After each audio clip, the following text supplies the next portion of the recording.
vous présenter nos deux conférenciers aujourd'hui qui vont vous présenter le plan régional des milieux humides et hydriques de la MRC de Drummond. Donc, avec nous aujourd'hui, Andréane Blais, qui est biologiste spécialisée en conservation des milieux naturels. Elle cumule une quinzaine d'années auprès d'institutions scolaires, de firmes privées et d'organismes à but non lucratif. Présentement, elle œuvre au Conseil régional de l'environnement du Centre du Québec au titre de directrice générale et elle est également présidente de Nature Avenir, un organisme de conservation voué à la conservation à perpétuité des milieux naturels. On a également avec nous Jennifer Schwankner, désolée Jennifer, qui est agente en environnement et en adaptation au changement climatique à la MRC de Drummond depuis l'automne 2021. Elle détient un baccalauréat en géographie environnementale de l'Université de Montréal et une maîtrise en environnement de l'Université de Sherbrooke. Son mandat à la MRC consiste, entre autres, à la mise en œuvre du plan régional des milieux humides et hydriques et naturels. Donc, elles vont nous présenter ça aujourd'hui. Puis, comme j'ai dit, les questions, ça va être à la fin. Si vous manquez quelques propos, inquiétez-vous pas, la session est enregistrée puis ça va être disponible sur notre page YouTube dès cet après-midi. Donc, je vous cède la parole, les filles. Bonne présentation. Merci. Donc, bonjour à tous. Contente d'être avec vous ce midi pour vous parler du fameux PRM HHN de la MRC de Drummond. Est-ce que tout le monde voit bien mon écran? La diapositive? Oui. Parfait. Donc, comme Charlotte l'a présenté, je suis agente en environnement et en adaptation au changement climatique pour la MRC de Drummond depuis l'automne 2021, octobre précisément. Puis, j'ai été embauchée, en fait, dans le cadre du PRMHH. C'était vraiment une action du plan d'action d'embaucher une ressource pour la mise en œuvre. Donc, moi, je suis arrivée en poste, puis le plan était tout déjà terminé, envoyé au ministère pour approbation. Puis moi, je suis vraiment là pour la suite des choses, donc mettre en œuvre les actions du plan d'action. Donc, aujourd'hui, moi, je vais faire un bref retour sur la démarche. Donc, pas nécessairement la démarche générale des PRMHH, mais plus la démarche pour le Centre du Québec et précisément la MRC de Drummond. Ensuite, je vais vous présenter les principales actions de conservation du plan, puis quels sont les partenaires, là, autant à l'interne qu'à l'externe, qui vont pouvoir nous aider dans la mise en œuvre des actions. Puis finalement, Andréane va vous présenter un cas concret là, de conservation entre la ville de Drummondville et Nature Avenir. Donc, si on fait un retour sur la démarche, en fait, comme j'ai dit, je ne vais pas refaire un topo là, de la démarche générale, mais plutôt celle qui est à la MRC, propre à la MRC de Drummond. Donc, les PRMHH au Centre du Québec, il y a 4 MRC sur les 5 qui se sont jointes pour collaborer. Donc, il y a Drummond, Nicolet-Yamaska, l'Érable et Arthabasca. L'objectif, en fait, c'était de partager des ressources puis que les plans soient cohérents. Donc, le mandat a été donné à l'externe et octroyé au CREC. Puis, les MRC s'assuraient de faire un suivi puis une participation continue tout de même avec le CREC pour la réalisation des plans. La démarche était conjointe, mais chaque MRC a son propre PRMHH à la fin de la démarche. De 2017 à 2019, les MRC d'Arthabasca et de Drummond avaient déjà un plan de conservation qui avait été travaillé, un plan de conservation des milieux naturels qui, pour la MRC de Drummond, n'a jamais été finalement mis à l'œuvre. En fait, ce n'était pas un plan qui avait été adopté officiellement parce qu'est arrivé le projet des PRMHH, mais plutôt que de le mettre sur une tablette, la MRC a décidé de se servir de ce plan-là comme base à l'élaboration des PRMHH. C'est pour ça que nous, on appelle ça le PRMHHN, parce qu'on a inclus aussi les milieux naturels et pas seulement les milieux humides et hydriques. Donc, si on refait un petit survol rapide là, de la ligne du temps, toute la démarche elle a été commencée en septembre 2019. Puis, c'est là que le CREC a été mandaté pour mener à bien le projet, puis qui a été décidé de travailler conjointement là, avec les MRC d'Arthabasca, de l'Érable et de Nicolet-Yamaska. En 2020, ce qui a été réalisé, c'est le portrait et le diagnostic. Puis ça permettait de mieux comprendre l'état de conservation des milieux naturels, puis également d'identifier c'était quoi les grands enjeux sur le territoire de la MRC. Ensuite, en 2021, c'est la vision puis les orientations qui ont été travaillées. Ça a été vraiment fait pour guider les actions afin de répondre aux enjeux qui avaient été préalablement identifiés là, en 2020. Puis finalement, le plan d'action qui, lui, vise à établir une stratégie de conservation. Tout ça a été adopté par le Conseil des maires de la MRC en septembre 2021 pour finalement être déposé au ministère en octobre 2021. Donc, la MRC de Drummond, c'est la première à avoir déposé son PRM HHN. Donc, c'est pour ça aussi qu'on est un petit peu les cobayes en ce moment, puis tout n'est pas encore finalisé, parce qu'on apprend en même temps que le ministère un peu les rouages là, de ce gros projet-là. Donc, ça a été déposé à l'octobre 2021, mais c'est encore en analyse. Ça, en fait, c'est dans un objectif de conciliation. Il y a une structure, puis une démarche de consultation, puis d'information assez élaborée qui a été mise en œuvre pour s'assurer que tout le monde était consulté tout au long du processus, qu'il n'y ait pas de surprise pour personne à la fin avec le dépôt du PRMHH, puis que les gens ne soient pas au courant ou qu'ils soient mal informés ou qu'ils n'aient pas eu la chance de donner leur opinion. Donc, il y a eu vraiment beaucoup de consultations. Donc, chacune des étapes de la démarche passait par un cycle de consultation où plusieurs personnes puis organisations étaient consultées. En premier, on a le comité de coordination, qui était en fait formé des MRC. Ensuite, on a le comité d'experts, qui étaient des intervenants puis des organismes de la région. Eux étaient consultés plus au niveau technique. Le comité stratégique, lui, était formé d'élus des MRC, mais aussi des élus d'organismes régionaux. Eux, c'était plus au politique, donc dans le sens le politique parlait avec le politique. Eux, c'était vraiment un comité plus stratégique. Il y avait le comité des MRC également, où il y avait les municipalités aussi qui étaient consultées, évidemment. Puis finalement, le grand public qui pouvait aussi recevoir l'information et donner son avis. En plus de tout ça, en plus des consultations, l'ensemble de la démarche a aussi été encadré avec plusieurs outils de communication publique pour vraiment s'assurer de rejoindre le plus de gens possible.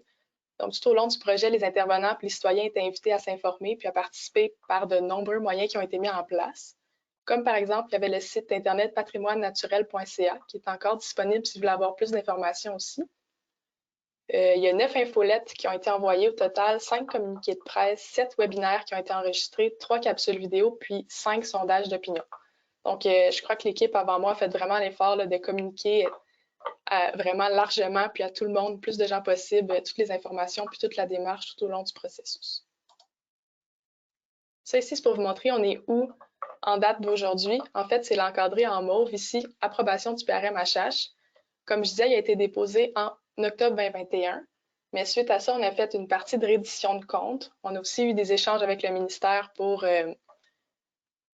changer certains éléments ou donner plus de détails sur certains éléments pour que notre PRMHH soit dit recevable. Tout ça a été finalement finalisé en mai de cette année, où j'ai reçu le OK officiel comme quoi le PRMHH est recevable, puis il est vraiment présentement en analyse au ministère. Donc, j'ai mis octobre 2021 à X 2022 parce que vraiment, on n'a aucune idée c'est quand il va être approuvé. Donc, j'espère cette année, mais on n'a pas de date précise là, pour le moment. Donc, voilà pour un petit topo rapide là, de la démarche propre à la MRC de Drummond. Maintenant, on peut rentrer plus dans ce qui est de la stratégie de conservation, si on veut. Ici, le but, c'était de vraiment aboutir à une stratégie qu'on voulait la plus représentative possible du milieu. C'est pour ça qu'il y a vraiment eu beaucoup de consultations qui ont été faites en amont. Évidemment, c'est pas possible de satisfaire tout le monde ou tout le groupe là, dans un contexte de conservation, mais le but, c'était vraiment au minimum s'assurer qu'il n'y avait pas de mauvaises surprises, que chacun avait eu tout l'accès à l'information possible, puis qu'il pouvait bien comprendre et intervenir aux besoins. Et ça a donné, ça ici, en fait, ça a donné 4 grandes orientations soutenues d'objectifs. Donc, la première orientation, c'est de conserver 40% du territoire en milieu humide, hydrique et naturel. Et de ça découlent 3 sous-orientations, si on veut, là, pour l'orientation numéro 1. Protéger et mettre en valeur 15% du territoire en milieu humide, hydrique et naturel. Encadrer et soutenir l'utilisation durable sur 20% du territoire en milieu humide, hydrique et naturel afin de soutenir un développement sans préjudice à la biodiversité et aux services écologiques. Puis finalement, restaurer les milieux humides, hydriques et naturels dégradés et favoriser la création de nouveaux milieux humides, hydriques et naturels sur 5% du territoire, notamment afin de contribuer à l'objectif d'aucune perte nette des milieux humides hydriques. Donc, ça, c'est pour l'orientation numéro 1, qui est plus la conservation. Sinon, on a aussi 3 autres orientations. Donc, assurer une gouvernance cohérente et équitable de la conservation des milieux humides, hydriques et naturels dans l'aménagement du territoire. Favoriser une gestion durable de l'aménagement du territoire et du développement urbain. Puis finalement, adapter la communauté aux impacts actuels et futurs des changements climatiques pour une meilleure résilience. Donc aujourd'hui, je vais vous présenter plus les actions de l'orientation numéro 1 qui sont vraiment plus de l'ordre de la conservation. Mais les 3 autres orientations sont absolument nécessaires là, pour mener à bien quand même le projet du PRMHH dans son ensemble. Puis les objectifs qui découlent de ça, c'est des objectifs dits SMART là, qui sont spécifiques, mesurables, atteignables, réalistes et temporels. Comme ça, c'est vraiment plus facile d'identifier des échéanciers et des indicateurs avec des objectifs qui ont bien été pensés au départ. Pardon. Je vais vous montrer ça dans le plan d'action. Donc, juste avant de vous présenter à quoi ressemble le plan d'action, c'est pour vous dire qu'on a 55 actions, donc c'est assez volumineux, dont 9 qui sont réglementaires, 8 que c'est de l'acquisition de connaissances, 17 du développement d'outils et 21 actions d'accompagnement. Donc, voici un exemple du plan d'action. Donc, ça, c'est pour l'orientation numéro 1. Il y a un objectif par rapport à la conservation de 40% du territoire qui se découle en 6 actions. Donc, vous voyez que pour chaque objectif, il peut y avoir une ou plusieurs actions. Puis ensuite, ce qui est identifié, c'est le moyen. Donc, si c'est du réglementaire, il y a toujours le responsable. Responsable, vous allez voir, c'est toujours MRC et ou municipalité, là, mais c'est toujours pas mal la MRC. C'est comme ça que le plan a été construit. Parce que, en fait, si le responsable, c'était pas la MRC, ça voulait dire que l'action était mal écrite, si on veut, parce que comme c'est notre plan d'action, ça devait être nous les responsables. Mais ensuite, on a identifié des partenaires là, qui vont pouvoir nous aider à mettre en œuvre cette action-là. Ensuite, il y a l'échéancier jusqu'à 2032. Puis, on a aussi un onglet budget, un onglet livrable, où on sait ce qu'on attend à la fin de l'action. Qu'est-ce qu'on veut voir de ça? Comme par exemple, si c'est de modifier le schéma d'aménagement, donc le livrable, c'est la modification du schéma à l'adoption d'un RCI, modification des règlements d'urbanisme locaux. À la suite de ça, on a l'indicateur qui nous permet de voir si on a répondu ou pas à l'action, finalement, à l'objectif.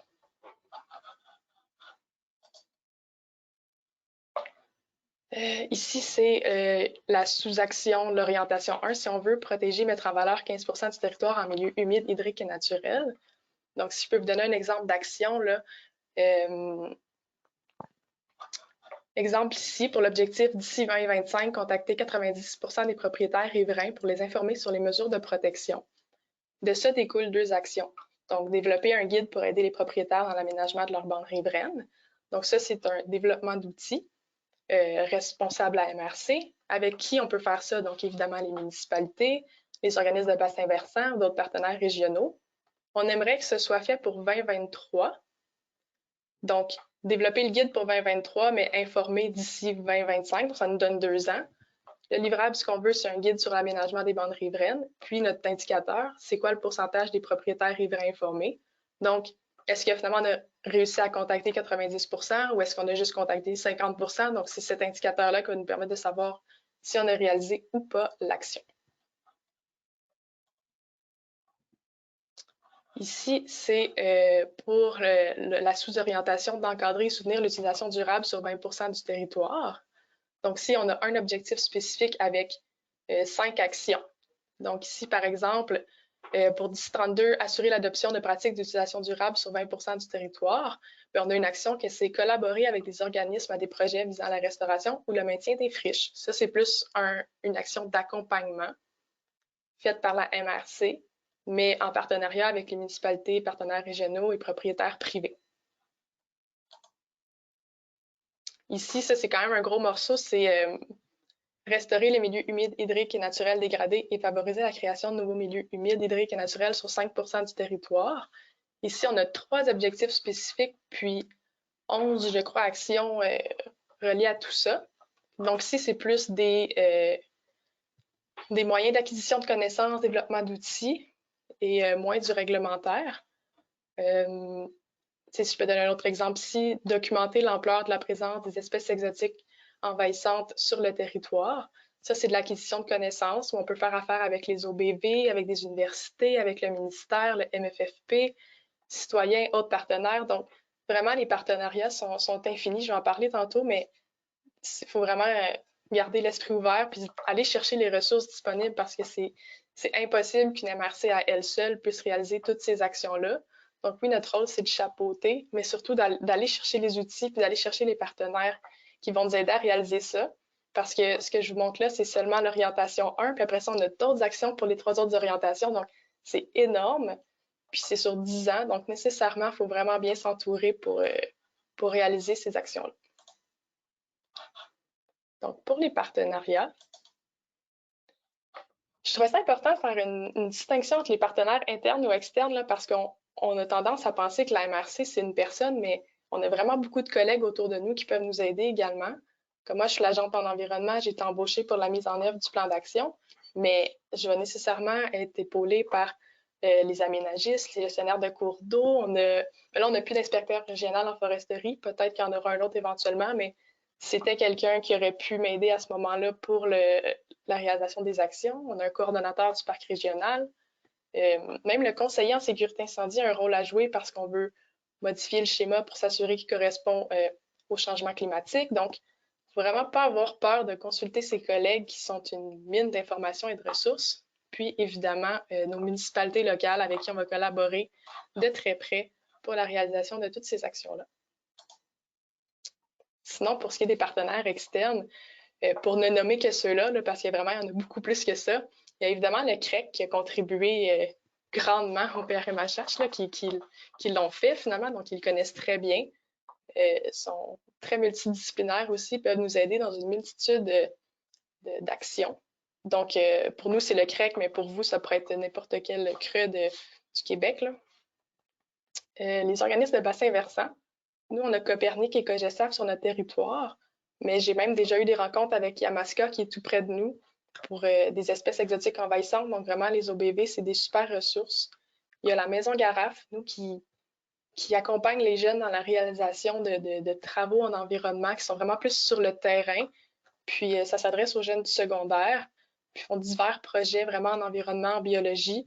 Donc, ça aussi, ça peut être vraiment une bonne ressource d'utiliser ces jeunes-là, puis en même temps, eux peuvent apprendre, puis peut-être développer une passion pour l'environnement. L'UPA, évidemment, c'est des très bons collaborateurs et on a besoin d'eux, on doit s'allier avec eux.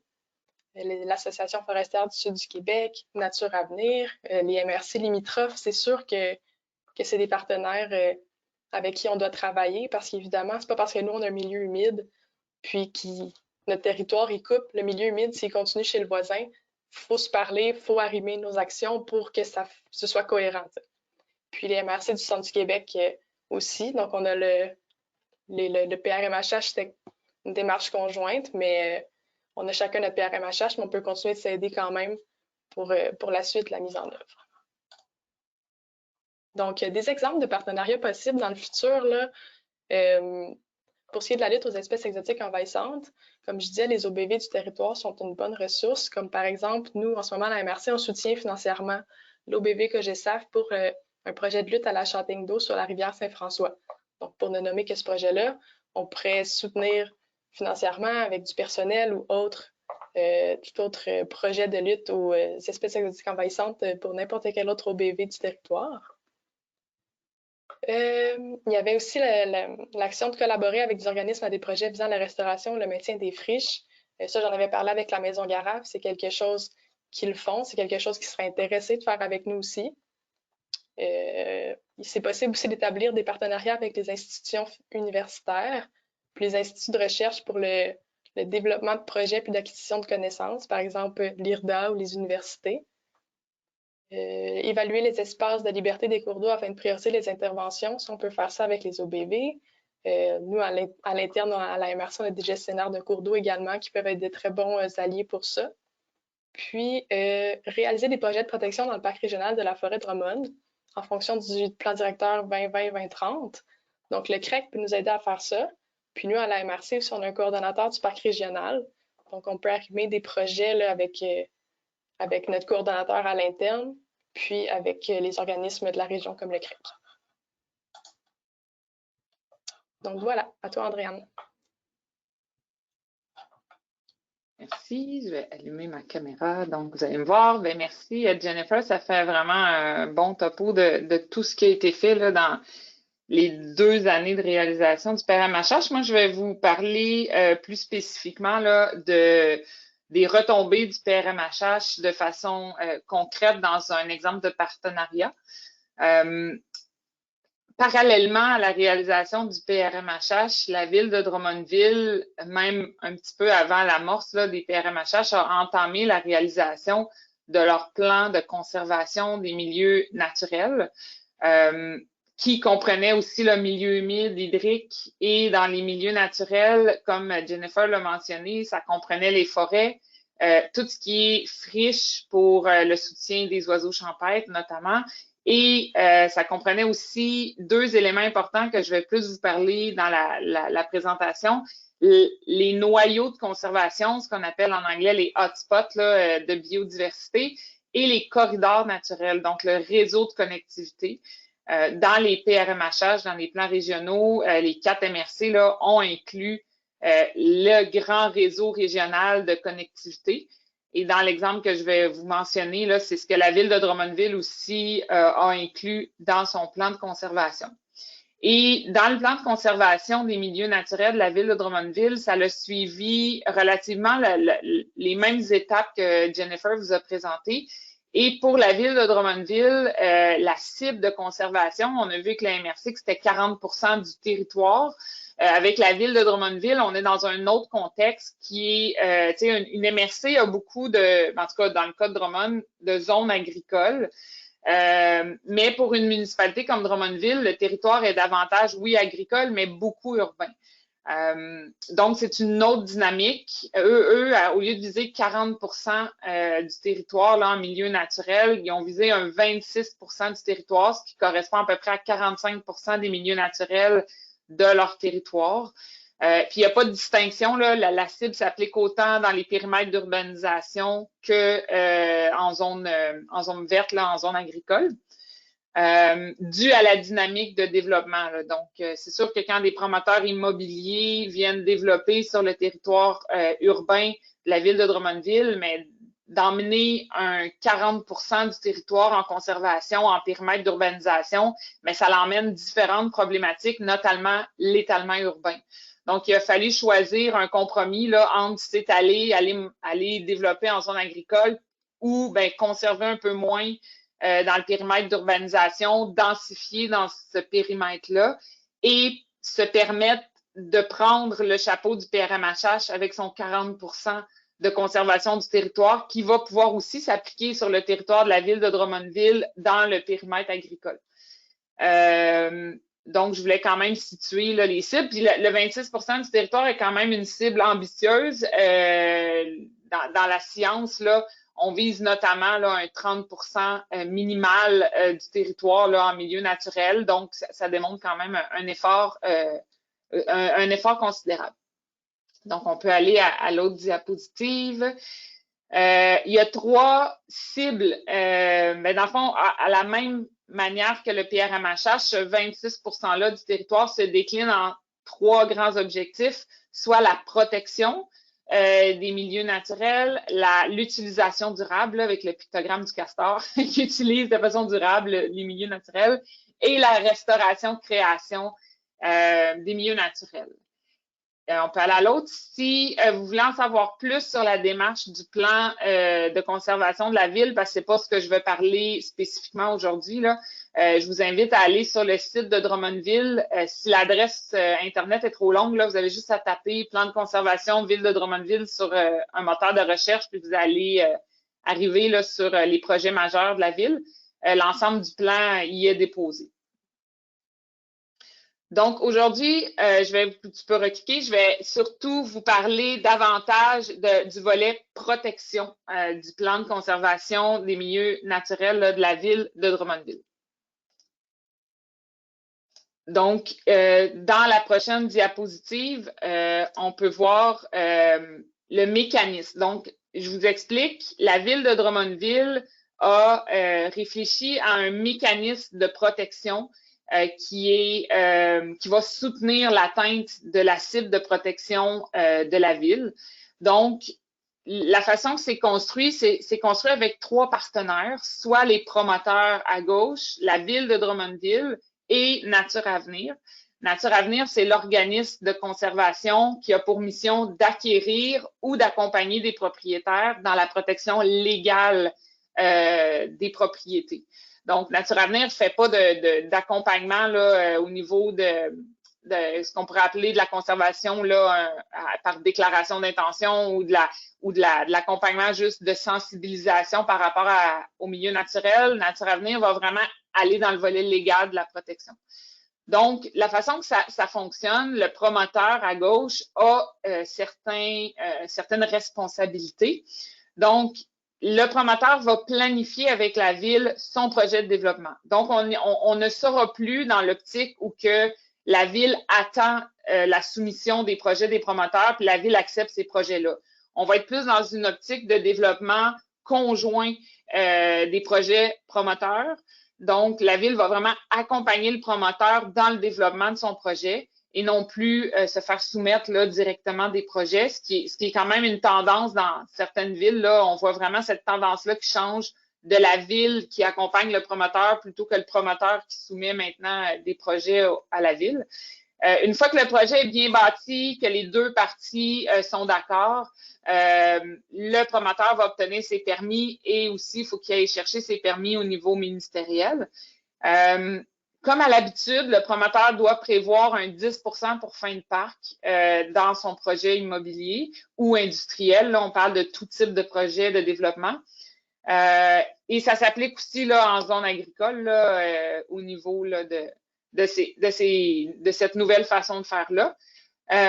Et ce qui s'ajoute aux 10% pour fin de parc, c'est une cession de 45% des milieux naturels présents sur le terrain. Donc, on est rendu à un 55% qui doit être cédé à la ville là, sur le terrain du promoteur.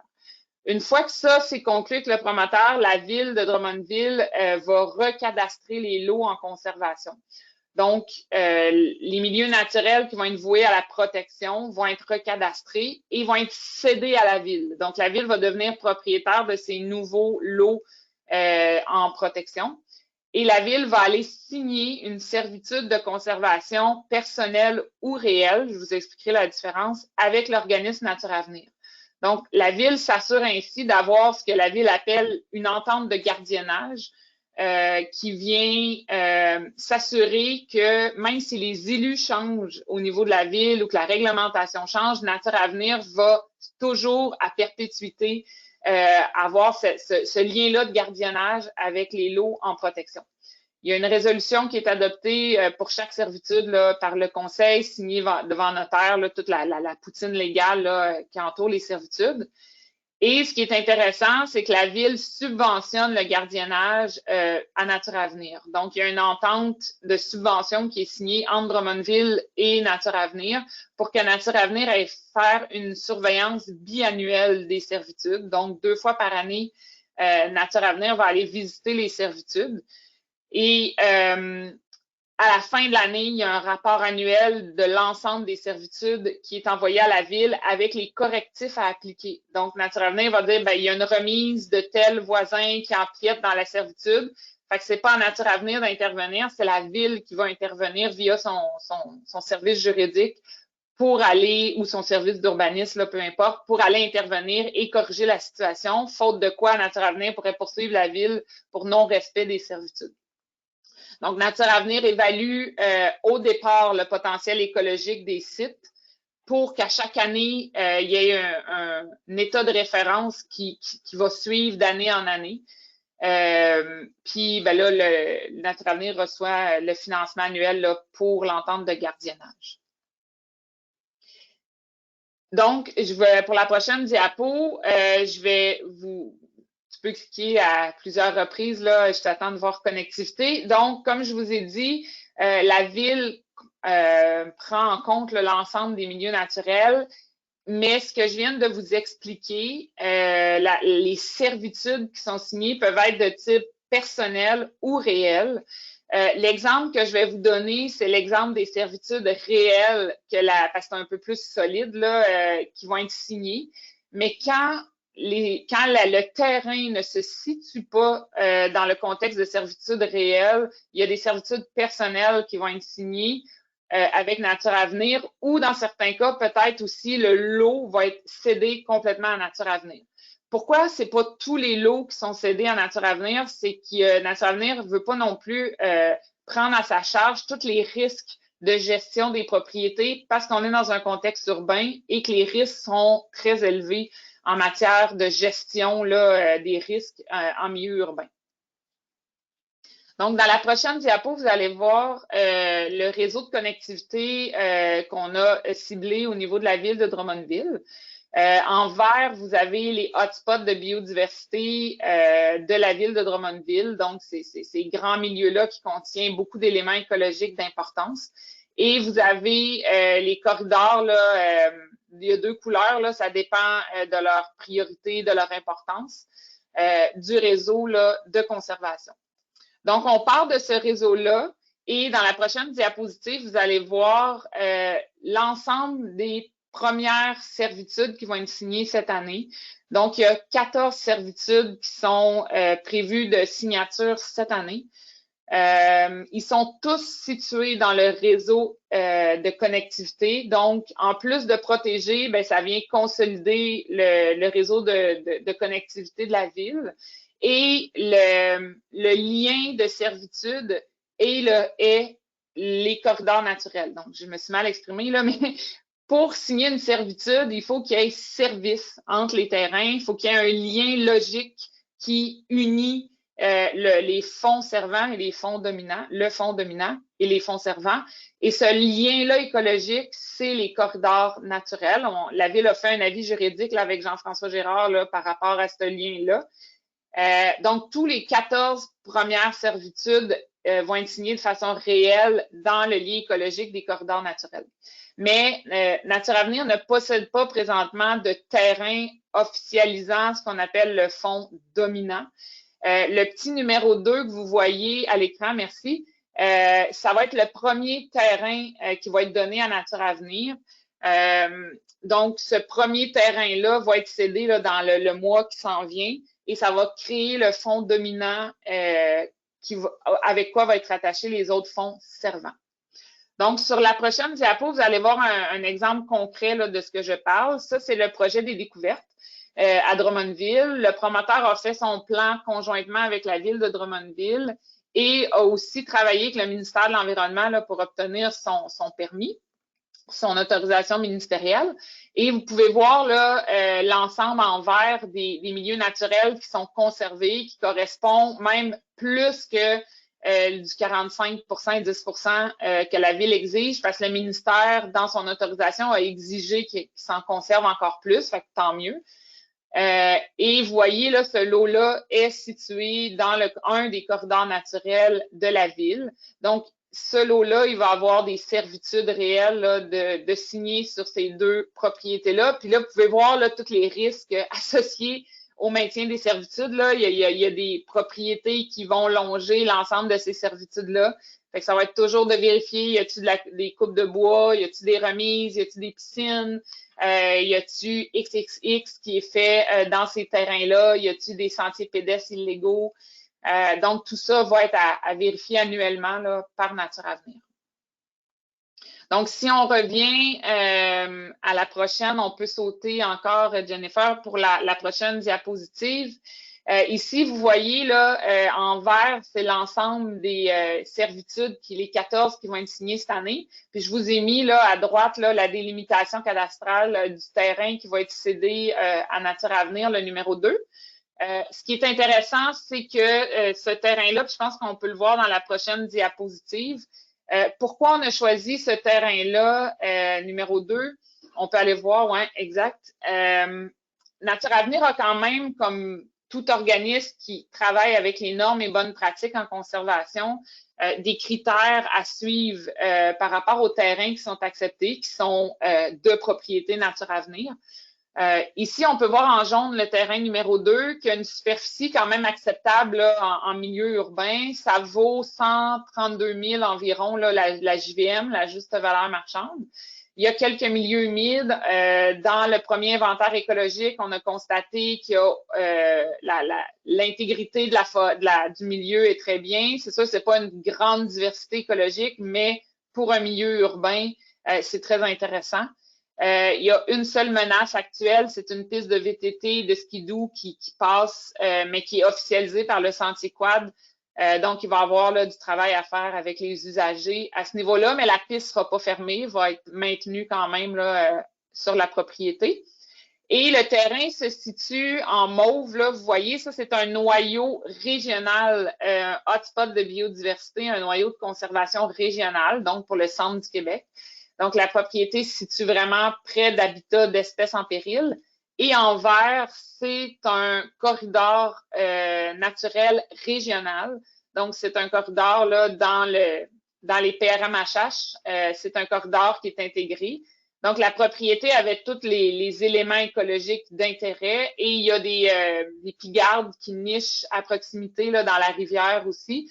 Donc, il peut y avoir la présence dans les grands pins qui se situent sur la propriété là, de nids éventuels. Donc, il y avait beaucoup d'intérêt là, à aller conserver ce terrain-là. Donc, la dernière diapo que j'aurais à vous présenter, c'est tous les défis. Là, ça a l'air super le fun, là, tout ce projet-là, mais ça fait quand même 6 ans qu'on travaille sur ce concept-là de servitude de conservation, de donation d'un terrain.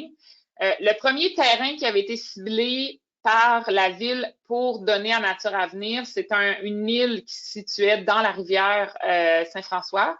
Mais dans les processus légaux, on s'est aperçu que l'île, dans l'acte de vente, l'acte de donation de l'île à la ville, il y avait encore un lien qui attachait la ville avec le MRN, le ministère des Ressources naturelles, qui disait que la ville ne pouvait pas donner cette île-là sans le consentement du ministère. Et on est allé chercher le consentement, on ne l'a pas obtenu. Le ministère n'a pas voulu que l'île soit cédée à Nature Avenir. Donc, on a travaillé longtemps sur la donation de cette île-là, puis finalement, ça n'a pas abouti. Donc, il a fallu trouver un autre terrain qui est celui que je vous ai présenté. Ça a été notre premier défi. Le deuxième défi, ça a été la JVM de 136 000. La ville, dans son analyse légale, a constaté qu'une ville ne pouvait pas donner de ses biens à des organismes, là, à qui que ce soit. Dans le fond, là, je vous ai pas mis l'article de loi, là, ceux que ça l'intéresse, je pourrais... il est là sur l'article 28.1 de la loi sur les cités et villes, empêche une ville, là, je résume, là, je m'excuse s'il y a des gens qui travaillent au niveau légal, là, je résume, là, je suis pas une avocate là, à ce niveau-là, mais l'article empêchait. Fait que là, la ville a dit, on peut pas le donner à Nature Avenir, il va falloir que Nature Avenir achète la propriété. Là, ça, c'est l'autre solution qu'on avait trouvée. Nature Avenir achète la propriété, puis la ville redonnait une subvention de 136 000 à Nature Avenir pour comme équivaloir l'achat. Mais la ville a dit, ouais, mais ça va paraître comme un peu bizarre de donner une subvention de 136 000 à un organisme, ça peut rendre jaloux d'autres organismes, ça peut créer des précédents, bon, tout ça. Fait que finalement, on s'est dit non, on ne pourra pas donner le terrain, on ne pourra pas l'acheter. Fait qu'on dirait qu'on aboutissait encore dans un cul-de-sac. Là, finalement, on a fait faire, la ville a fait faire une analyse juridique avec Maître Girard. Et Maître Girard a dit que finalement, la ville pouvait donner le terrain à Nature Avenir. En vertu de la loi sur les compétences municipales via l'aide financière à un OSBL en matière d'environnement. Et l'interprétation juridique se base sur le fait que la ville ne siège pas sur le CA de l'organisme de conservation. T'sais, on peut être super intéressé à mettre des fois des partenaires sur notre CA, mais le fait que la ville ne siège pas, ça nous donnait une neutralité intéressante. L'organisme fait des affaires sur le territoire de la ville. Notre bureau est sur le territoire de la ville. L'organisme est un organisme de bienfaisance et enregistré officiellement. Le terrain est de propriété municipale. Puis le terrain ne fait pas l'objet d'usage public particulier. Donc, pour toutes ces raisons-là, le côté juridique a dit que finalement, la ville pouvait donner le terrain à Nature Avenir. Donc, l'acte de donation a été rédigé, revisé par le conseil d'administration. On a obtenu la résolution de la municipalité.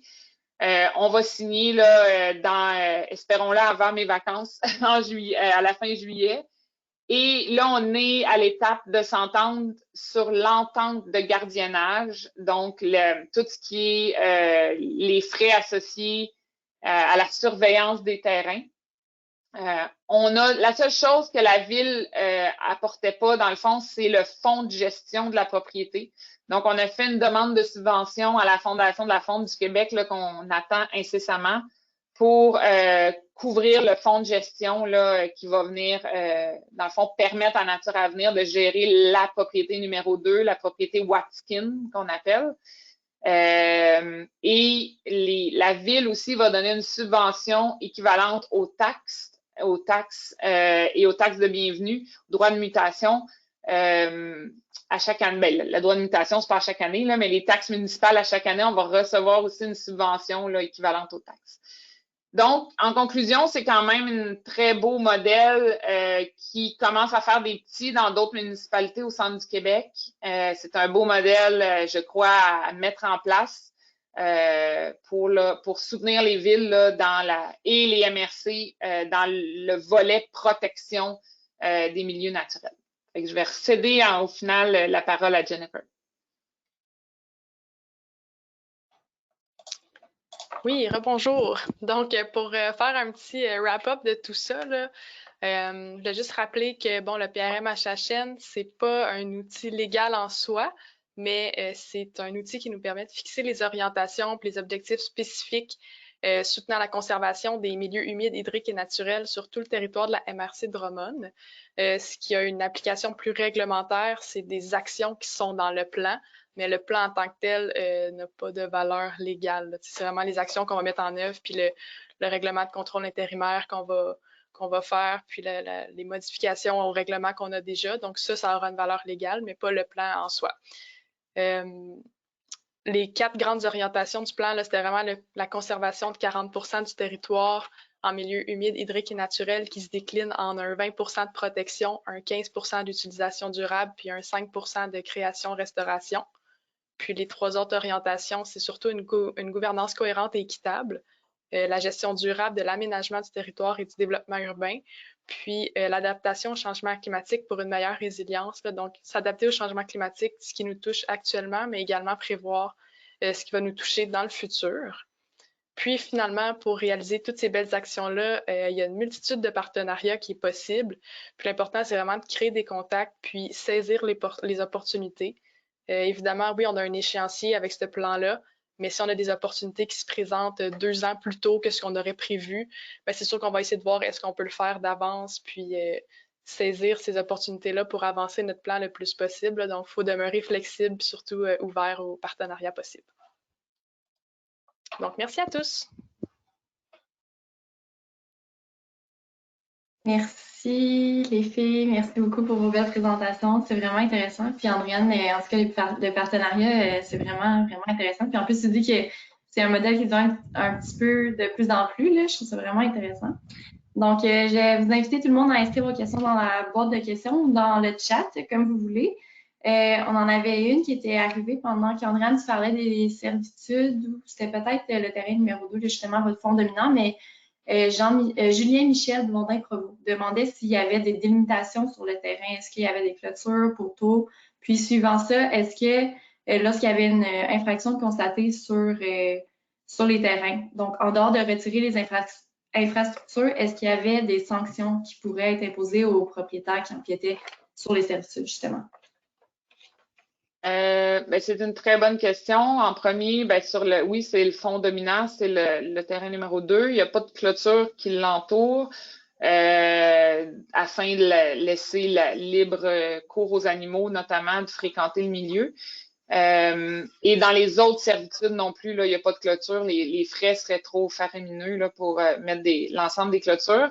La Ville veut quand même aussi, dans certaines servitudes, ouvrir les servitudes aux citoyens pour les sensibiliser puis leur permettre d'avoir accès à des milieux naturels à moins de 300 mètres de leur résidence, donc dans un contexte d'adaptation au changement climatique. Est-ce qu'il y a des sanctions? C'est une bonne question. Il faudrait que je demande à la Ville si elle a prévu. Nature Avenir ne fait pas les sanctions, mais c'est une très bonne idée, là. Faudrait que je pourrais la soumettre à la Ville, là. Je ne sais pas si la Ville s'enligne là, vers des sanctions. Puis, tu sais, la Ville n'a pas nécessairement cette approche-là habituellement, là. Elle va surtout travailler en collaboration avec la personne qui a commis l'infraction, correction de l'infraction. Tu sais, c'est un peu comme ça la méthode de travailler. Puis si c'est corrigé, ben souvent le dossier est fermé, là.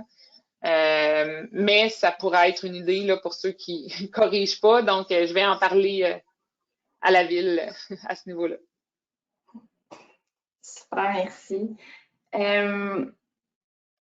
Vous pouvez aussi lever la main, là, tout le monde, si vous voulez, je peux activer vos micros si jamais vous voulez poser une question qui est un petit peu plus longue à écrire. Sinon, à titre informatif, les filles, les deux, en fait, peut-être à Drummondville, puis peut-être en général sur la MRC, là, il y a des objectifs de conservation du territoire, mais est-ce qu'on sait l'état actuel, justement, de combien en pourcentage les milieux naturels sont présents? Est-ce que, dans le fond, ça va être conserver plus de milieux ou comme faire de la restauration, peu importe? Jennifer, je ne sais pas si tu veux y aller. Ou... As-tu la donnée de pourcentage exact, toi, Andréane? J'ai pas la donnée exacte, je peux aller vous la trouver, mais tu sais, le 40%, c'est moins que ce qu'il y a présentement sur le territoire. C'est ça, enfin, il y en a plus que 40% sur le territoire là, de milieux naturels. Je pense, merci Drummond, ça tourne aux alentours de 50, je pense, 50-55% de milieux naturels sur le territoire. Parce que à l'époque de réalisation du PRMHH, les élus voulaient quand même, faut se mettre dans la tête que ça comprend aussi les friches puis les forêts. Donc, il faut quand même comprendre qu'on ne peut pas stopper le développement, là. Donc, ils voulaient quand même se garder une marge de manœuvre là, de développement sur le territoire à ce niveau-là. Puis le pourcentage de restauration, c'est pour venir combler certaines pertes, là, surtout de milieux humides et hydriques, vu que Jennifer l'a mentionné, l'objectif d'aucune perte nette. Mm-hmm. Je sais pas, Jennifer, si tu veux rajouter quelque chose. Non, mais c'est ça, j'avais pas la donnée du 55%, j'étais pas sûre c'était quoi le total, là. C'est approximatif, là. Oui, oui. Mais ça, je me demandais si c'était déjà plus élevé, puis que justement, avec la partie que les promoteurs doivent céder, dans le fond, on va quand même pouvoir y arriver avec cette partie-là.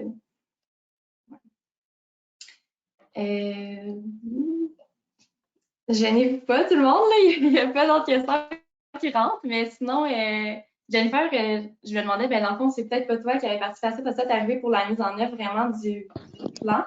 Mais tu sais, ceux qui sont vraiment là-dedans, moi, j'ai déjà participé, moi, avec un OBV, justement, à une consultation, les gens qui allaient soumettre leurs idées. Est-ce qu'il y a quand même des grandes participations? Tu sais, on voit l'intérêt des gens, je pense, dans ces plans-là pour conserver les milieux naturels. Est-ce que vraiment, les citoyens apportent plus d'idées pour les orientations, puis c'est vous qui allez déterminer les actions par la suite? Ou vraiment, c'est comme un mélange, tout le monde donne leurs idées? Bien, effectivement, c'est pas moi qui étais là lors des consultations, puis je pense que ça a été fait 100% en ligne aussi, là, si je me trompe pas, Andréane, parce qu'il y avait la COVID durant tout ça. Donc, tu sais, je sais pas si ça a affecté peut-être le niveau de participation un peu, mais de ce que j'ai compris, il y avait des citoyens à chaque consultation publique, là, mais c'était souvent les mêmes qui revenaient de ce que je comprenais, là. Oui, c'est ça. On avait fait un plan avec voyons, son nom m'échappe, là.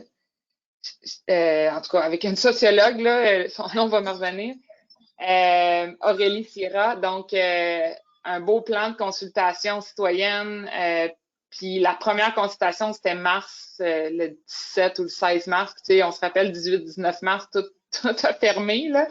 Fait qu'on est tombé en mode COVID. Puis ça a créé une très grande frustration chez les gens en région.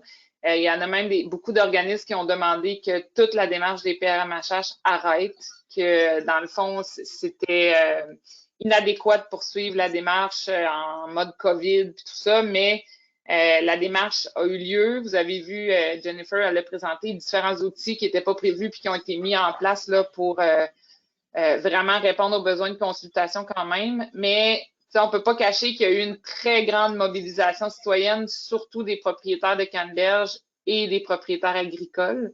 C'est eux, dans la démarche, qui peuvent être le plus affectés. Donc, il y a n'y a pas eu beaucoup de citoyens, je dirais, urbains. Là. C'était beaucoup des gens là, qui avaient de prime abord là, des impacts au niveau des canneberges et des propriétaires agricoles. Oui, c'est compréhensible. Olivier Chouinard me demandait juste pour être certain, dans un projet de développement, un promoteur doit céder 40 % de la propriété en milieu naturel. Est-ce que vous pourriez approfondir ce point-là? Est-ce que c'est propre à Drummondville ou c'est un règlement partout au Québec? Dans le fond, c'est pas 45 % de la propriété, c'est 45 % des milieux naturels. Parce que, tu sais, en milieu urbain, ça se peut qu'on arrive sur un terrain puis qu'il n'y a même pas 45 % du terrain en milieu naturel. Fait que on pourrait pas protéger cette quantité-là. Puis, comme je vous ai dit, ça aurait été super le fun de dire on protège tout le milieu naturel ou plus que 45 %. Mais la ville a aussi d'autres plans, dont des plans d'adaptation au changement climatique qui visent notamment à réduire l'étalement urbain, à venir consolider le noyau urbain. Donc, c'est dans la prise en compte de l'ensemble des enjeux que le 45 % a été fixé, puis c'est vraiment 45 % des milieux naturels. Ça veut dire, si tu as 1 hectare de milieu naturel, ben c'est 45 % de cet hectare-là. À prime abord, il n'y a pas de règlement québécois connu pour ce 45 % là, mais il y en a un pour le 10 % pour fin de parc. Ce 10 % là de fin de parc, il n'est pas obligé d'être en milieu naturel. Ça peut être juste un bout de terrain qu'ils vont transformer en gazon avec des balançoires, là, ou autre usage de parc. La ville, ce qu'elle veut, c'est tenter d'emmener ce 10 % là en milieu naturel parce que des parcs, il y en a énormément là, à Drummondville, et un parc naturel est vraiment favorisé dans un cadre d'adaptation au changement climatique. Donc, mais ce 10 %-là, lui, il est réglementé là, au niveau québécois. Fait que c'est la ville vraiment qui a décidé le 45 %. Exact. Erika qui demande si on pourrait partager l'enregistrement de votre présentation à nos partenaires et tout. En fait, oui, ça va être sur la chaîne YouTube d'RMN qui va vous être envoyé aussi dans un courriel cet après-midi de suivi. Donc, Erika, vous allez pouvoir le partager à tout le monde si vous le désirez. Je crois qu'il n'y a pas d'autres questions, donc on pourrait se quitter là-dessus. Merci beaucoup, Andréane et Jennifer, pour la belle présentation. Les autres, si vous avez des questions en cours de route ou peu importe, vous pouvez par la suite, je veux dire, vous pouvez nous réécrire info@rmnat.org, puis on va pouvoir vous mettre en contact si jamais c'est plus spécifique. Sinon, merci aussi à vous les participants d'avoir été présents ce midi. Puis rester à l'affût de nos prochains événements. Comme j'ai dit, les ateliers sur la conservation qui vont avoir lieu en novembre. On a aussi nos prochains midis conservation au mois de juillet. Ça va être avec le Biodôme qui va nous parler de l'apport des institutions muséales en conservation. Puis prochain rendez-vous RMN, ça va être sur les assurances collectives pour les organismes, donc un petit peu plus privé. Mais ceux qui sont intéressés, il va y avoir quelqu'un qui va répondre à nos questions là-dessus pour un prochain, peut-être possible regroupement pour des assurances. Sinon, l'horaire d'été aussi l'horaire complet d'été et d'automne va sortir prochainement, donc restez à l'affût de nos réseaux. Encore une fois, merci. Puis on va pouvoir terminer un petit peu à l'avance pour l'heure du dîner. Merci Jennifer et Andréane et à tout le monde. Puis bon après-midi. Merci.